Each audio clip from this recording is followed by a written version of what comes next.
my role really is at the intersection of regulation and product innovation. So I find myself usually stepping out to the market and speaking to aviation operators, understanding how regulation is creating pain points and urgency of need for new features, new product verticals.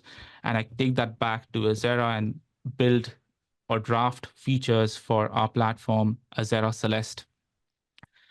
I represent Azzera. At Azzera, our goal is to support the decarbonization of aviation by making sustainability effortless. I will be moderating on this webinar, and it's expected to last for 1 hour, which includes about 45 to 50 minutes of conversation with this great panel that we have here, and we'll spend the rest of the time with questions and answers. If you do have questions during the webinar, please drop them into the chat box, and we'll address them towards the end. So today we have 3 representatives from business jet operations. They are some of the largest business jet operators in Europe. As also we have someone from the SAF book and claim registry side. We have Laura Hutchinson, who is representing SABA and the SAFC registry. And I'll allow the panelists to introduce themselves shortly, but just to give you a briefing on what the agenda is for today's webinar, we are talking about SAF market adoption and what opportunities exist.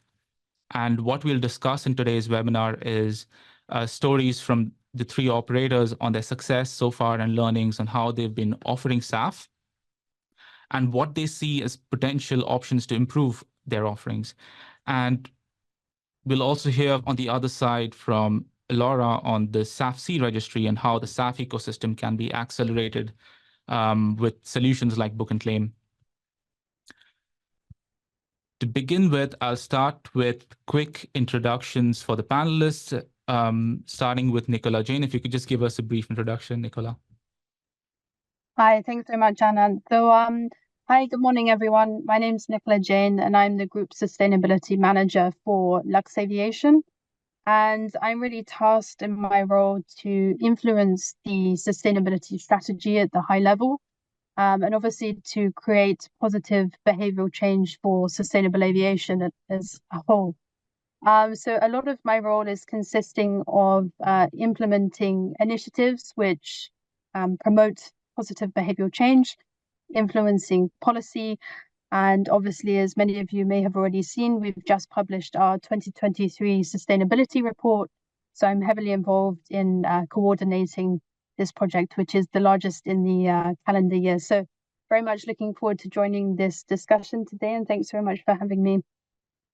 Thanks, Nicola, for joining. Johan, you're next. Thank you, Anand. Firstly, welcome everybody, and thank you very much again for inviting me to this webinar. So I'm Johan Mertens. I'm a co-CEO of ASL Group. Part of my job is, of course, the day-to-day running of the company, but we are also focusing more on sustainability. Maybe a small word about ASL. To whom of you who do not know us, we are a Benelux-based business jet operator. We have around 50 aircraft. It goes from classic business jets to medical ambulance aircraft, and then also larger aircraft for group charters. We are also active in ground handling services in the Benelux at several FBOs. We do Part 145 maintenance, and we have a catering unit. The majority of our flights are within Europe, even though we do operate worldwide. Thank you. Thanks, Johan. Nice to have you. Joao, you're up next. Thank you, Anand, and thank you, Azzera, for setting this up and for the invitation. It's a pleasure to be here. So my name is João Martins. I work for Jet Aviation. I'm the Vice President for the FBO operations in the European region.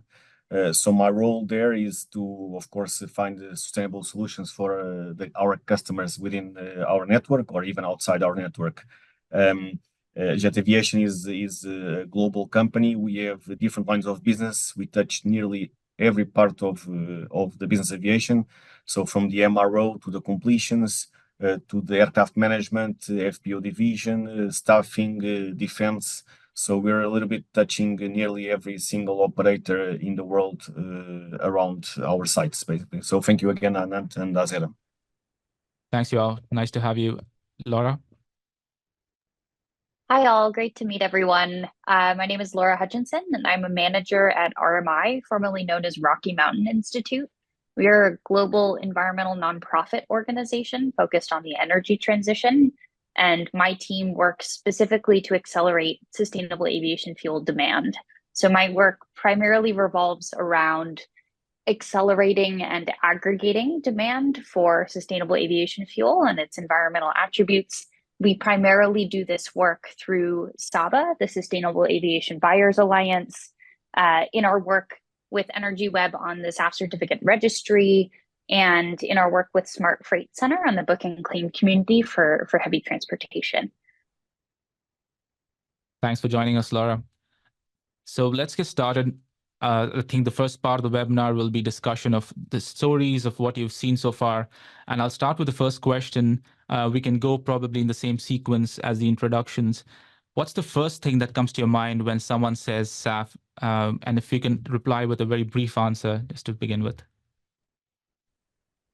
Sure. So, I mean, for me personally, when I think of SAF, I automatically think of this new pioneering technology that is going to be able to propel us as an industry into the future.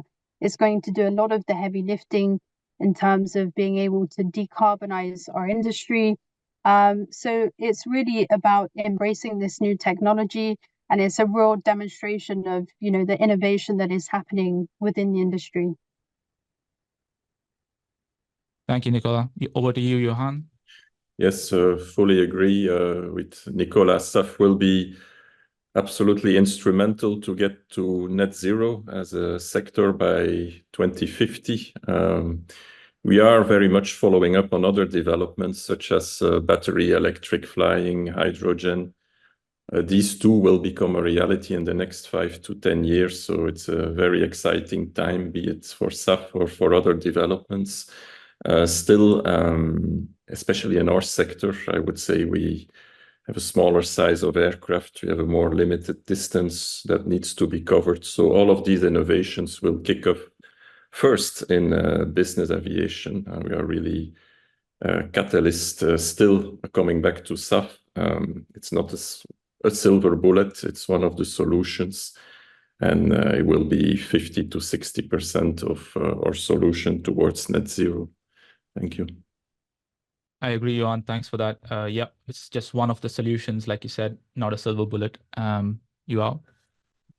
Indeed, I have to agree with Nicola and Johan. It's when I think about SAF, I think about future, basically. Yes, it's here, but and yes, it's not a silver bullet, but right now I think it's the biggest contributor to decarbonize as much as we can, of course. Others will come, but I think this is right now is the biggest contributor, as I mentioned. So it's the future, and the future is here, basically. So that's how I see SAF. Thanks. That's really helpful. And Laura, what about you? Echoing my colleagues, we really see SAF as the critical available technology stack today that can already start decarbonizing the aviation sector that critically needs to scale in order for us to meet our targets. Yeah, and for us, I think it's clear that it is one of the solutions. It's a drop in fuel, makes it really easy for this industry to adopt. Of course, everyone knows aviation is really hard to decarbonize, but then this SAF option makes it much easier to get started quickly. And like Joao said, it's already available today and can be used. To the next question, which I have around what each of your organizations have achieved and planned when it comes to SAF. So, yeah, from Lux Aviation's perspective, obviously we take a very holistic approach to sustainability. So there's lots of coinciding projects, but as we know, SAF is one of the main drivers for how we're going to achieve the sustainable future.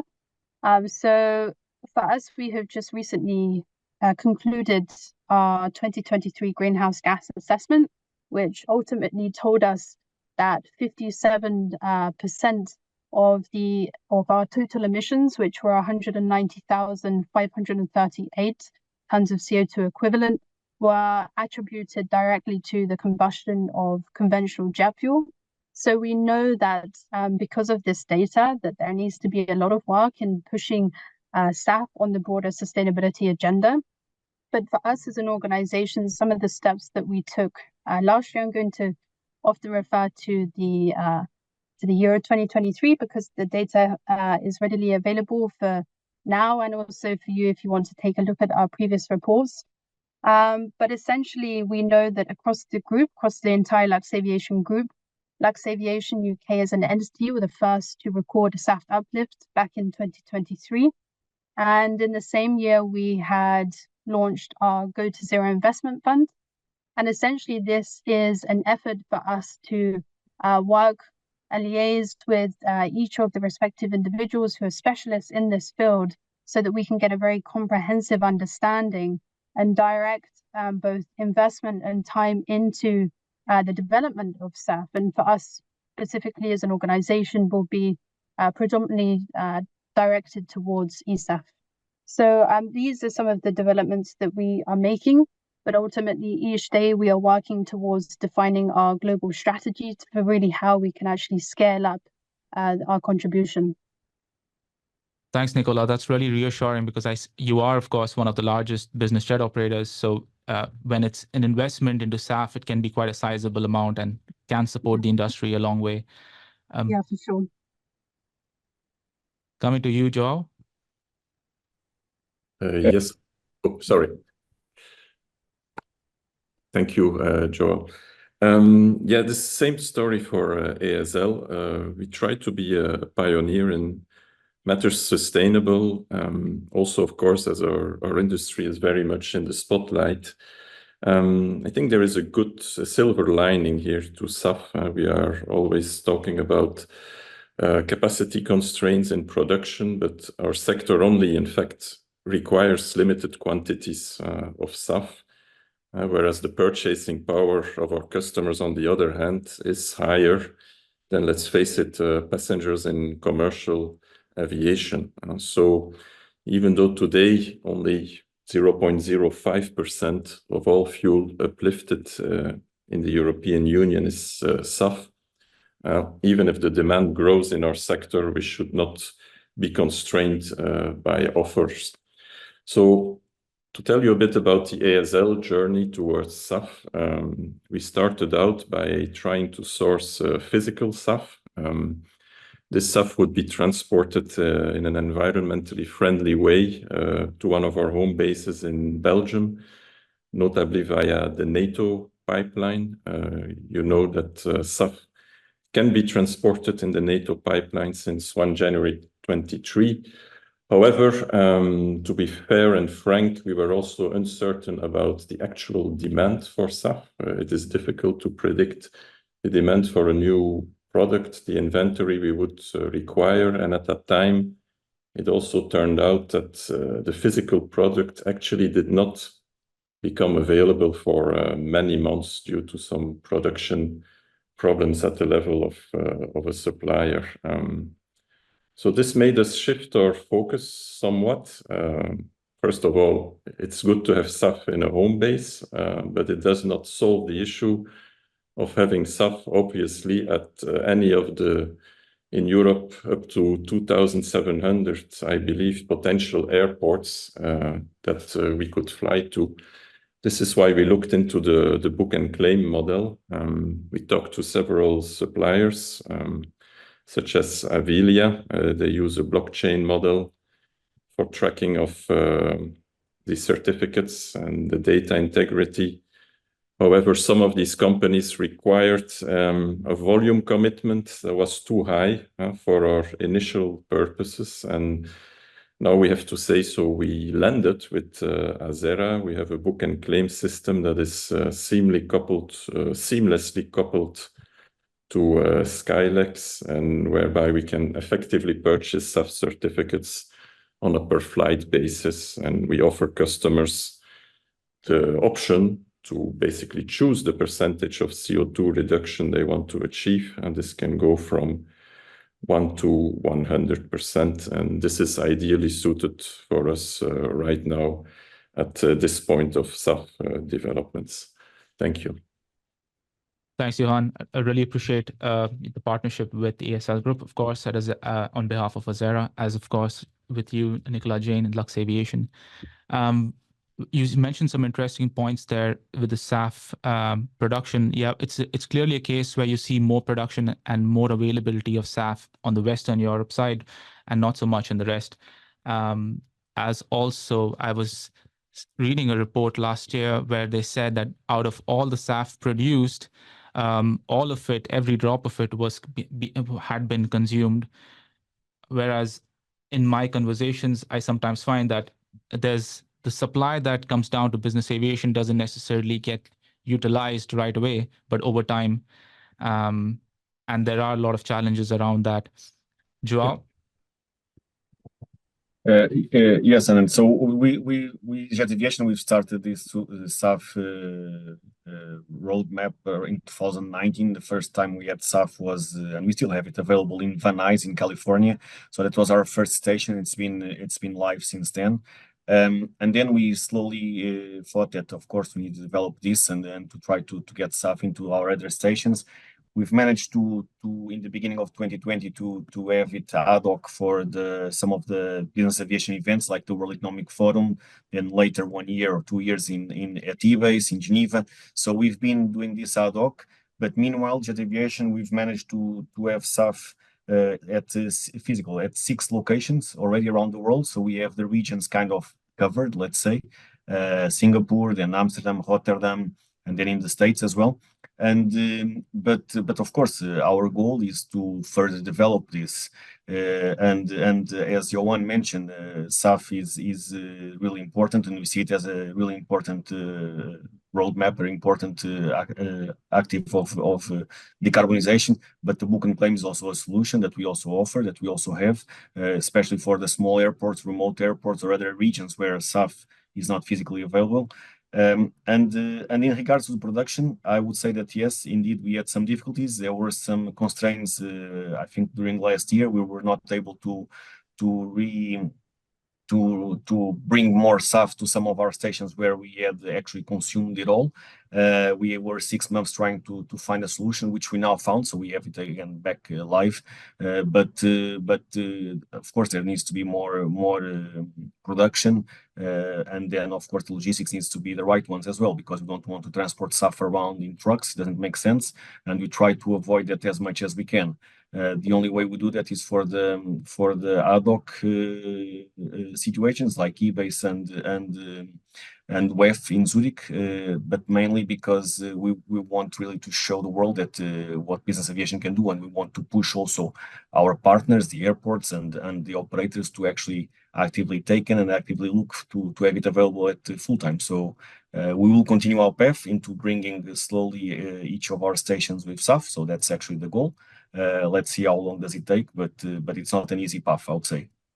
Yeah, but I think you're doing a lot of progress in terms of making it available in the face of the users or the end users of SAF itself by going to these main events. So thank you.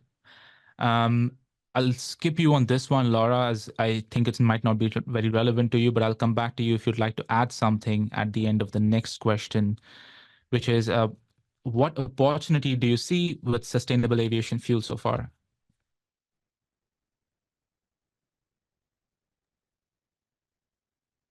So I think in terms of the opportunities, we know there has been a lot of discussion, around the development of the SAF and its characteristics, whether that's from the feedstocks, whatever it may be. We know that it is a developing technology. We know that there is going to be a significant amount of investment directed towards this technology. As I mentioned earlier, it's going to be doing a lot of the heavy lifting.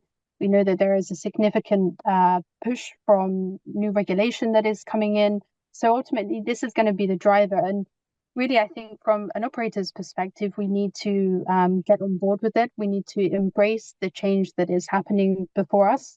Because ultimately, unless we are proactive in this space, the regulation will just push us. and we want to be, like I say, proactive rather than reactive in this scenario. Mm-hmm. That's great. Thank you. I think it's also that fear of moving along with the industry, but at the same time, the fuel presents so many sustainability benefits that really are hard to miss. Yeah, I think just on that note, Anand, I mean, as I mentioned, obviously, at Lux Aviation, we're investing a lot of time and energy resources into better understanding our footprint. And obviously, as we know with SAF, of course, there is lots of developments that are being made, improvements that are being made. We know that that is coming, and everyone is working to ensure that that will happen. But as you say, there is a significant environmental opportunity here, and when we align that with the United Nations Sustainable Development Goals, for example, we know that they support several in combination, and that could range from environmental protection, conservation. It can range from job and wealth creation. So there really is a plethora of opportunities with SAF, but obviously in terms of decarbonizing the industry, that's a core element.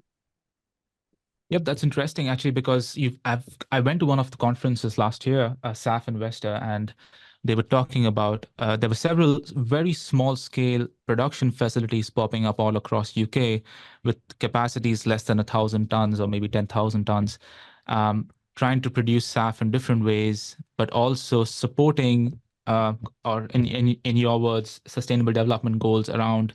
And I think those kind of projects are really interesting because they originate from non-traditional fossil fuel producers, and I think they can have multiple benefits. Yeah, I mean, just to finish off on this topic here, I think, we know that geographical locations will play a significant factor in terms of the feedstocks that are being used to create the SAF. We know that obviously it can be produced from either biological or non-biological resources, but ultimately, because of the volumes that are needed, especially for us larger operators, we really do need to take a multifaceted approach to our strategy and ensure that our portfolio is not only robust, but it is diverse as well. Yeah, there's a lot of attention being drawn towards how popular HEFA SAF is today and how much needs to be diverted away from HEFA into other production pathways. So, like you said. No, for sure.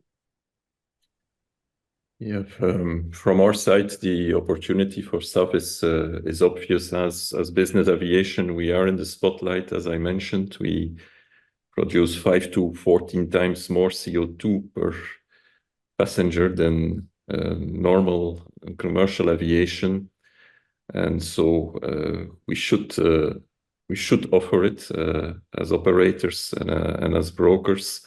That is very clear.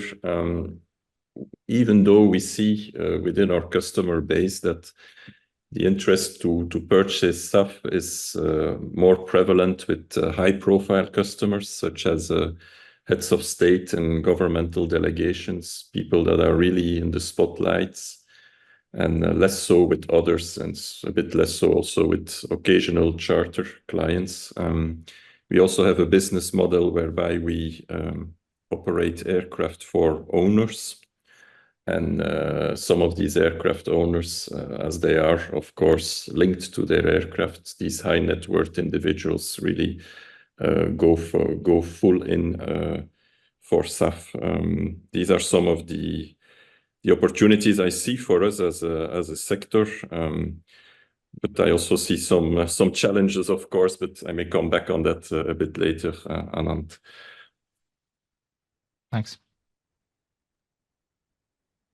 From Jet's side, and I think that, as I mentioned in the beginning, we have different lines of business. So I think there's different opportunities for each line of business, although they're all connected, of course, with the fact that they're all business aviation. I think if I look at from the FBO, so my line of business, I think, as I mentioned, the goal is to have more and more stations with SAF stock, so that we can actually propose it to our customers, to the operators flying to those stations. If I look at our other lines of business like maintenance or MRO and completions, we also are looking into that because we have also customers asking us that they want to do some test flights with SAF. So we also are trying to set up some kind of logistic chain to be able to have SAF at those MRO stations. And then I look at similar to Johan on ASL and Lux Aviation on our aircraft management division. So we do the charters. That's if there's a really high net worth individual chartering, probably will ask us to support him as well, either being SAF, either being book and claim or some other alternative. And some of course, the owners of the aircraft on the aircraft management would also ask us to help them to decarbonize their flights. So I think in JET we have different areas where we can play around, not only with SAF, of course, but with other opportunities. But SAF, as we said in the beginning, right now it's what's available and the biggest sponsor for decarbonization. So I think that's where we are looking at. Yeah, you mentioned something about test flights with SAF, and do you think it's restricted mostly to marketing initiatives, or someone doing it for the first time to make a stand but not really following through, or do you feel that it's more of a gradual change coming in? No, I think, Anand, when I mentioned test flights, it's like when there's on the completion side, when we have an aircraft delivery and the customer comes to try their aircraft for the first time, they might say, I want all my test flights to be done, or when you're doing some experiment for some new development product inside that aircraft, I want my aircraft to be flown on SAF. So that's what we're trying to organize, especially at our main center in Basel. So that's what we're trying to set up there as well. So it's not so much test flights of a new aircraft or a new type of aircraft, but more when there are MRO or completions test flights in terms of is the aircraft working well, is the engine running as it should, all that stuff. I see. That's interesting. We've had some conversations with companies developing hybrid propulsion systems with fuel plus electric, and they've been looking out for SAF book and claim solutions, and that's been increasing. Those conversations have been increasing. Indeed, I can confirm as well. Yeah.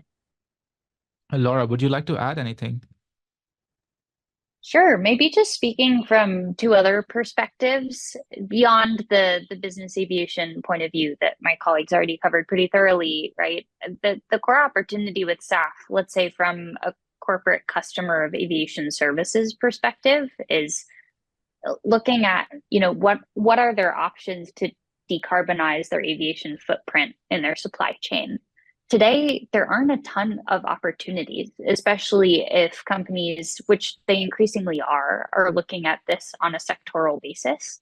So folks are really, really looking at SAF, especially in the near term, as the critical technology to help scale aviation decarbonization solutions in general and to help them address their specific aviation climate footprint. So I certainly see an opportunity there of leveraging the demand for this critical technology stack and the willingness to pay that comes alongside this as organizations are looking to transition their climate impact mitigation approaches from largely offsets and carbon avoidance offsets in particular towards more in-sector interventions like sustainable aviation fuel certificate purchases.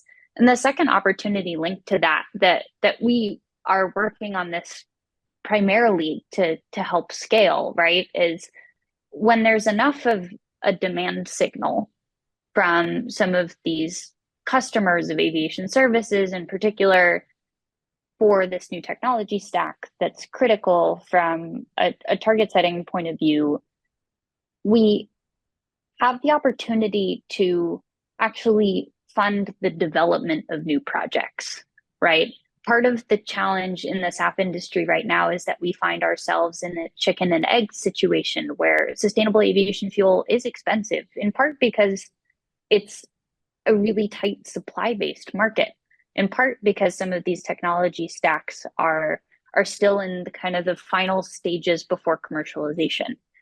If we can line up demand and sure demand for the output of these new production facilities, effectively making them bankable, we can scale supply faster. So those are two other kind of perspectives on the opportunity at hand from where we sit.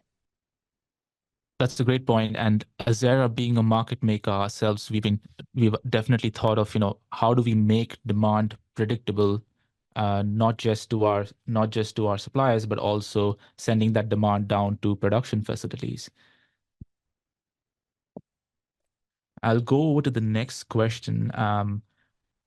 And this one might be a longer one, which is how hard has it been so far to sell SAF, and what resistance have you encountered the most? So I think from my perspective, in terms of how hard it's been to sell SAF, I think it really fundamentally falls down to the organization and their business strategy. Their SAF model, how are they going about selling this? How are they going about offering this to their clients? But ultimately, are they able to firstly get their hands on the physical SAF, or alternatively, the book and claim option to be able to offer it? So from our perspective, as I mentioned earlier, we're in this process of defining our global approach, how we can offer this to our clients at scale. And as I said, we're taking a multifaceted approach to this. But in terms of the demand that we are seeing, we know that there are definitely some more environmentally conscious travelers that are requesting to use SAF. However, in general, this demand is somewhat low. But again, we know that the ability to be able to offer it is going to influence that demand. So beyond the more visible inferences of cost and availability being the main challenges, I definitely think that there are psychological barriers from an end consumer's perspective to the adoption of it. And as Laura mentioned earlier, we have, the assurance of the demand that's needed. We need intervention functions to be able to change these behaviors. And it's ultimately about that consumer willingness to pay more for the SAF green premium, because as we know, the SAF cost compared to conventional jet fuel is around 1.5 to 6 times higher in most cases. So it's about how do we work with our marketing teams to be able to convey the benefits of SAF in a way that increases trust, increases that willingness, and raises awareness of the benefits, not only to the environment, but also to their modes of transport in the long term, so that it's not just a short-term intervention, but it becomes a social norm in the long term. Thanks. Those are really interesting thoughts. Yeah, I agree. There's this whole educational piece around what SAF is, and it needs to be communicated to the people who are on the front lines, speaking directly to the clients. Yes, that's absolutely the case, Anand. We are also now in our learning curve, so to say. I think this is actually a global learning curve for everybody, because we witness, in fact, a lack of understanding still amongst the general public and the prospective clients as to what is SAF really. We are seeing it at the level of our clients, but even, to be honest, also we are still working with our sales force to make sure we all have a better grasp and a good knowledge to sell the product. And this is actually no surprise, because, simply put, since the dawn of aviation, we have been flying on kerosene, and now we have two novel concepts, in fact, that are being introduced simultaneously, and this needs attention. So these two concepts are, first of all, SAF in itself. What is it? How does it contribute to reducing CO2 and also even contrails? How is it produced? One needs to be able to explain, because of the high cost, of course, that it's so much more than just another offset program. But then next to the SAF, we have the whole book and claim story, which is also vital to our sector. And that's also another novelty in itself. This needs also careful explaining, and as Nicola Jane says, building of trust to make people understand that they do contribute to CO2 reduction, even though the product is not actually physically being burnt in their aircraft. We, as panelists and as the audience here, we know that book and claim is just another means, in fact, much more ecologically to put SAF on board. But this has to, be well known to the public as well. And then lastly, let's not forget, we are in an industry where we have the sentiment is against us. The public perception is against us in aviation in general and in business aviation in particular. So this is also a constraint we need to deal with in terms of public relations and marketing. And that's something we need to overcome, as there is a lot of skepticism against us for the time being. Thanks, Johan. Yeah, building of trust can take a lot of time, especially with a new product like SAF and book and claim. And it can be hard, especially when you don't have these compliance markets like EU ETS, for example, not accepting or taking time to accept book and claim. Absolutely. If I may, and from our side, in 2000, when we started all this path in 2019, was really complicated. No one knew what this was. Everyone was asking, "Is this safe?" We want a declaration from the OEM to say that we can put it inside our airplanes. So it was really difficult and complicated. Now I think we're still on the learning path, all of us, the sellers and the consumers. But I think it's a bit more. There's more knowledge out there already about SAF, especially. I think I agree. The book and claim is not yet entirely or fully understandable for everyone, and also the fact that the EU ETS don't accept, or at least it's taking too long to do that. It doesn't help as well. But in reality, especially for our business, business aviation, we fly to over 2,000, 3,000 airports. Some of them very small ones, some of them with logistics. To bring fuel, physical fuel, or either being fossil or with biocomponent, it's very complicated. So the book and claim would be probably at least until SAF is the mainstream and it's produced and it's everywhere. Basically, book and claim needs to be the path to that. It's the most ecological way. Of course, we still want to have SAF. Of course, we want every airport with SAF. But until we get to that, until all the production is actually with a portion of biocomponent, all the production of Jet A1, I mean, with a portion of biocomponent, the book and claim might be, or most likely is the solution. So we need still to educate ourselves, the consumers, the lawmakers, everyone about this as well. So it's really important.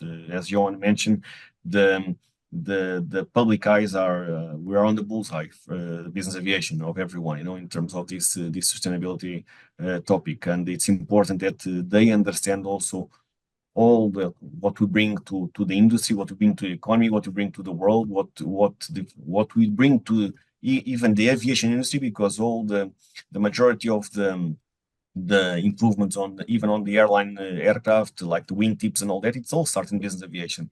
The hydrogen or the electrical will most likely start in business aviation. So they need to understand that we're doing our jobs, we're doing what we can to work faster on this decarbonization. Yeah, those are important points here, and I felt your pain on the part of logistics of the fuel. Of course, the fuel itself is expensive, but storing it somewhere till you have a customer for it can, of course, increase the costs. At the same time, transporting it from one place to another will only dilute its final value, which is the carbon intensity, right? The difference between fossil fuel and the quality of SAF. Definitely, and we Jet, as I mentioned, we've started this path in 2019, and at the time there was no request for SAF. People didn't even know what that was.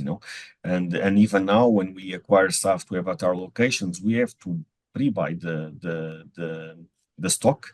So actually, it goes in our books as well. So it's a risk that we're taking to make sure that the industry goes also mainly doing our jobs to make sure that the industry goes into the right direction, that we feel it's the point. So, but yes, that's a risk that we take.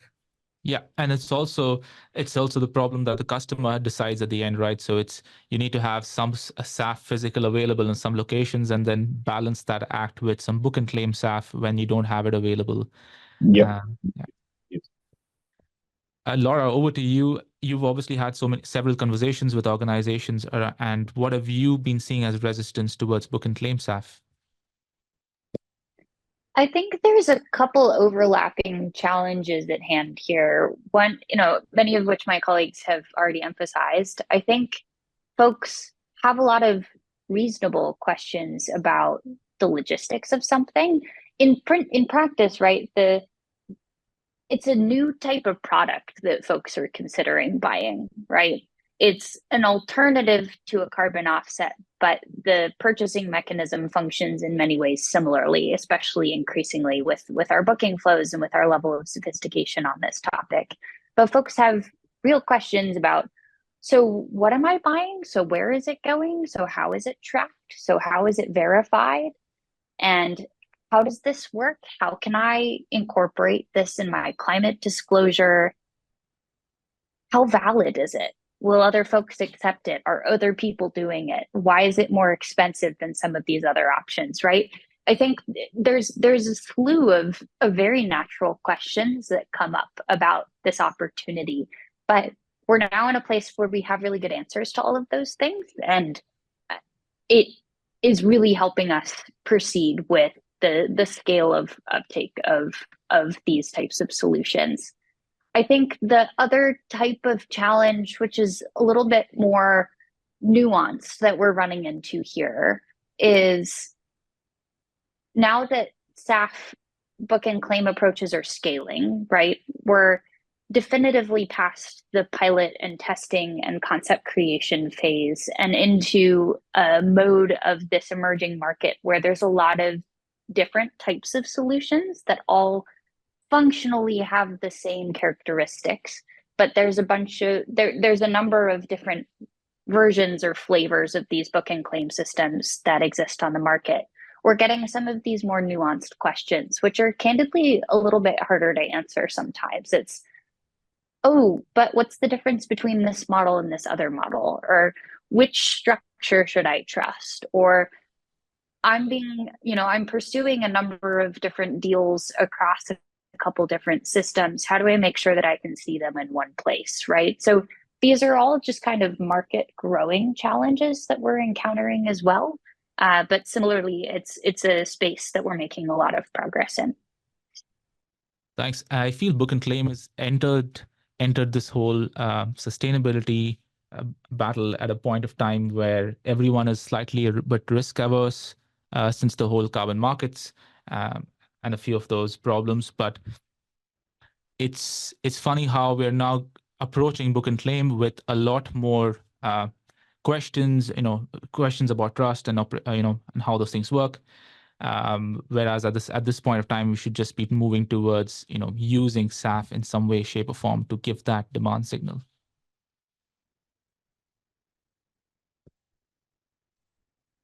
I have a question around what you would recommend as a statement to policymakers to make it easier for your clients to adopt SAF.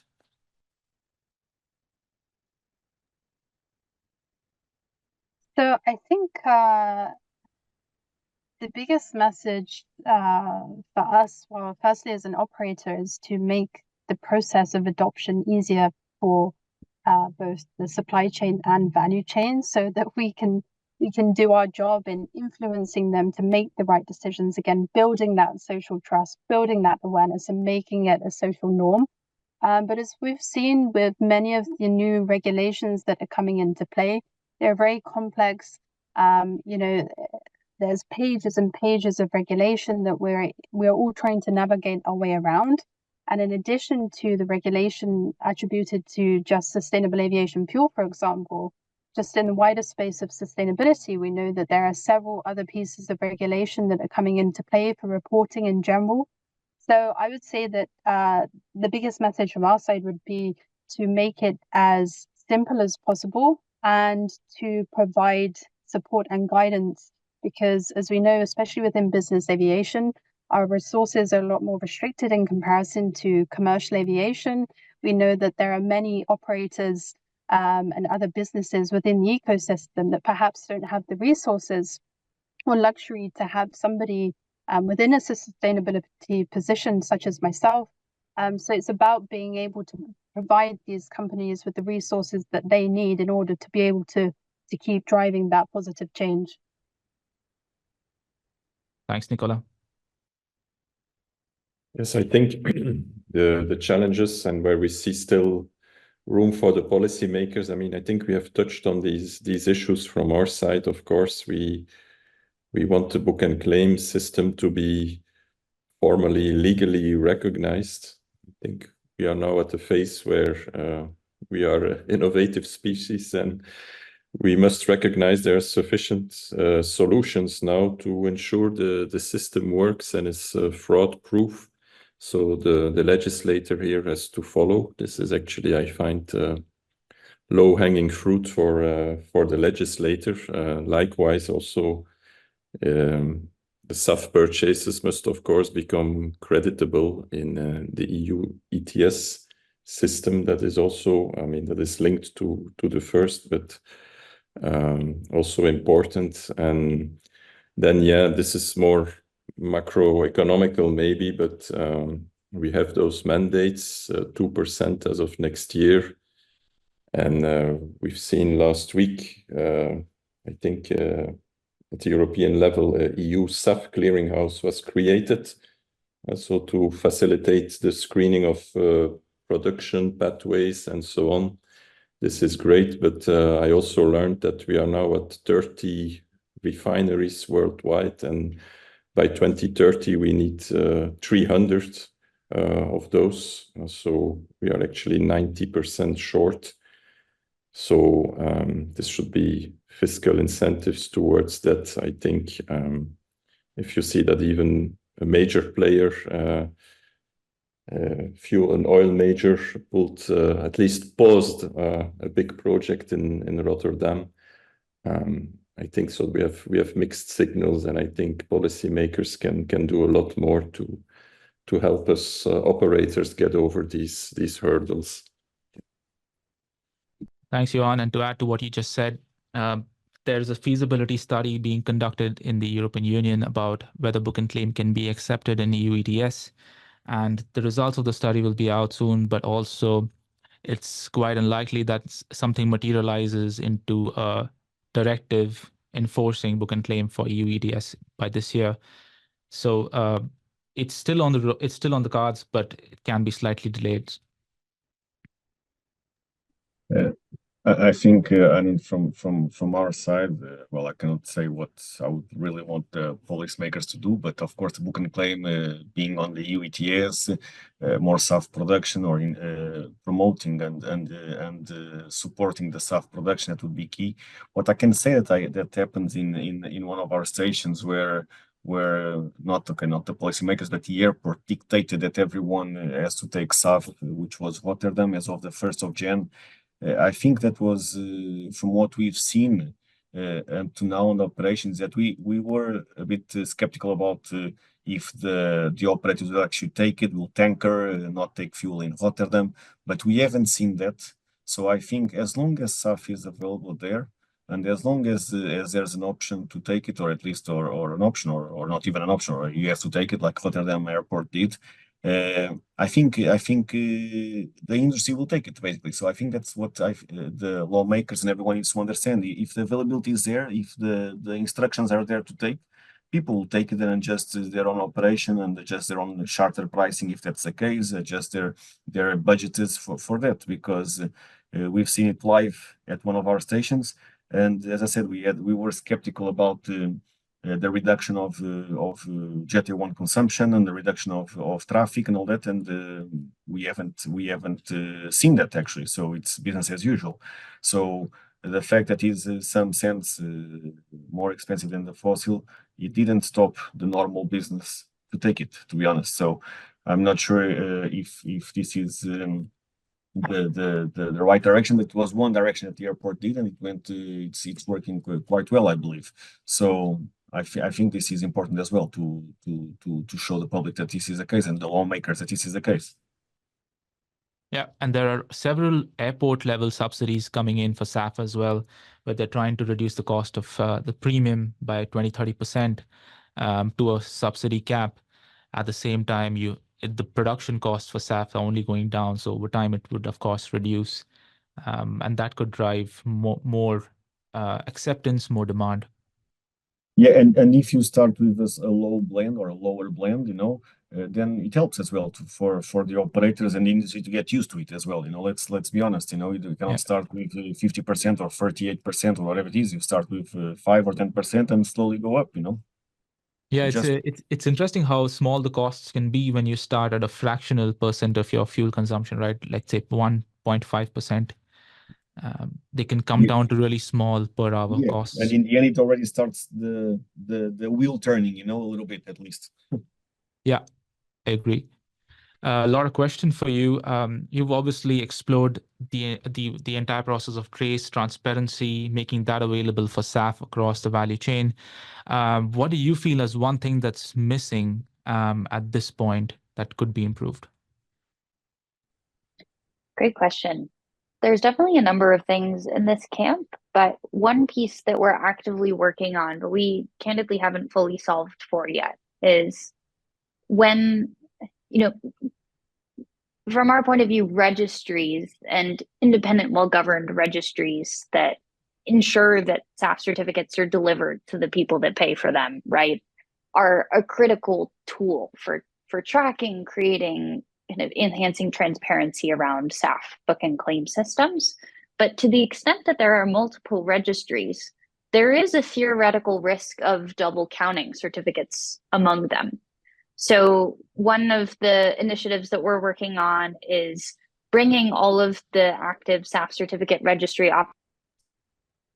together so that we can problem solve and create a functional solution for mitigating registry level double issuance. So effectively representing the same SAF volume in certificates represented on multiple platforms to make sure that that doesn't happen and create more confidence around this mechanism as a whole on an ecosystem level. So that's one of the things that we certainly see an opportunity for us to make this solution bomb-proof and really, really durably credible.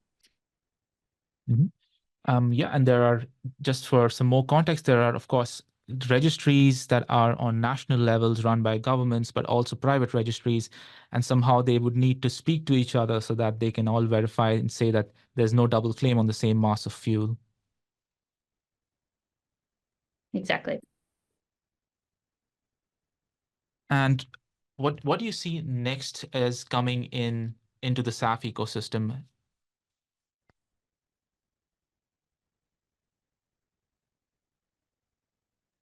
Laura, sorry, that question was for you. I apologize. Okay, no worries. No worries. Coming up next, I think one of the things that we're really excited about is seeing the slate of SAF production technologies start to shift. We're already starting to observe this, right? But just as an example, we, as the Sustainable Aviation Buyers Alliance, SABA, have run 2 requests for proposals processes on behalf of our member companies, which are some of the biggest companies in the world, the Microsofts, many of the large management consulting firms, folks from financial institutions, etc. And we aggregate demand on their collective behalf and go out to market to seek SAF and its associated certificates and environmental attributes to distribute to fill that stated demand. In our first RFP that we ran, we got a really limited set of responses from only a handful of SAF suppliers, and the results back only reflected the hydroprocess esters and fatty acids, HEFA technology slate, and the starting point for feedstocks. But in our second RFP, especially given that we took a multi-year approach to this, we started receiving proposals and being able to matchmake supply and demand for a much broader set of interventions, including some power to liquids or e-fuels that came into our supply network and that we were able to kind of matchmake supply and demand for out in the 2026 timeframe. So we're really excited to see this demand signal mechanism start to work and expand the pool and the diversity of SAF options out there in the ecosystem. Yeah, that's an interesting note. Thanks, Laura. So I will open up the floor for questions at this point. Please feel free to put in your questions into the chat box, and we'll take them as we go along. Also, at this point, I'll just ask open questions to the panel. You can go in any turn, any order of preference. Please feel free to answer as you go. So I have a question around the splitting of scope 1 and scope 3 claims. So far, it helps to kind of reduce the cost of SAF, the green premium itself, because you have the scope 1 claim being made by the airline or the operator that uses the SAF, but the scope 3 being made by a corporate customer or a passenger. Has this practice resonated with what you're doing so far, and do you feel any resistance in adopting it? I can speak to this from a broader aviation system perspective, if that's helpful. Effectively, our point of view is that, this scope 1 and scope 3 convention accounting simultaneously for the different for the same emissions from different points of view. So operators, direct operational emissions, and supply chain emissions, looking at the emissions associated with a purchased service, that's the nomenclature, that's the structure of our greenhouse gas accounting system today. And that's how conventional jet fuel is accounted for in the global economy. So our point of view is that it absolutely makes sense to mimic that from a solutions point of view. So looking at the opportunity of sharing the cost of a transition between multiple operators, both of whom bear the same emissions footprint and opportunity and challenge. So we certainly, especially for the voluntary intervention side of the spectrum, take the point of view that we can and should separately, but in a linked way, recognize the scope 1 and the scope 3 components of the SAF opportunity towards climate disclosure. I think so. You covered the voluntary part, Laura, but also on the on the compliance side, there's a possibility. Let's say next year, Refuel EU is kicking in. The operator can claim a scope 1 reduction benefit, but at the same time give a scope 3 benefit to their corporate customers. The question to the operators: do you see that as something that you could potentially leverage in the future? Yeah, I definitely think so. I mean, Laura's given a pretty comprehensive overview, but I have to second what she's saying. I think it is only it can only ever be beneficial. We need to continue creating that awareness of people firstly understanding their scope 1 emissions, getting to grasping their footprint, and of course that stems right from scope 1 to scope 2 all the way down to scope 3. So it's about the multi-stakeholder engagement, ensuring that we're continuing to raise awareness, because it's only ever going to add value. Yep, and if our collective goal is to reduce and make SAF more achievable, adoptable, and affordable, then yes, I think book and claim is the answer, but also being able to split that claim accurately is equally so. Yeah, I think it's about this shared responsibility. As we know, the impacts of aviation more broadly on climate change is collective. So we know that business aviation accounts for around 0.4% of the total CO2 emissions from human-induced emissions, to be specific. But ultimately, we need to work together. We need to work in combination with one another to ensure that we are striving to achieve that main objective, which is ultimately to reach net zero carbon emissions by 2050. And with that, I think we are out of time. I do see a few other questions, but I think we can answer them on email. So thanks a lot again for the wonderful panel that we have today. Thank you everyone for joining in at this time. and have a lovely rest of your day. If you have questions, please feel free to reach out to us. Happy to answer them. Thanks a lot. Thank you, Bye-bye. Anand. Thank you, everyone. Thank you all. A great afternoon. Thank you. Thank you.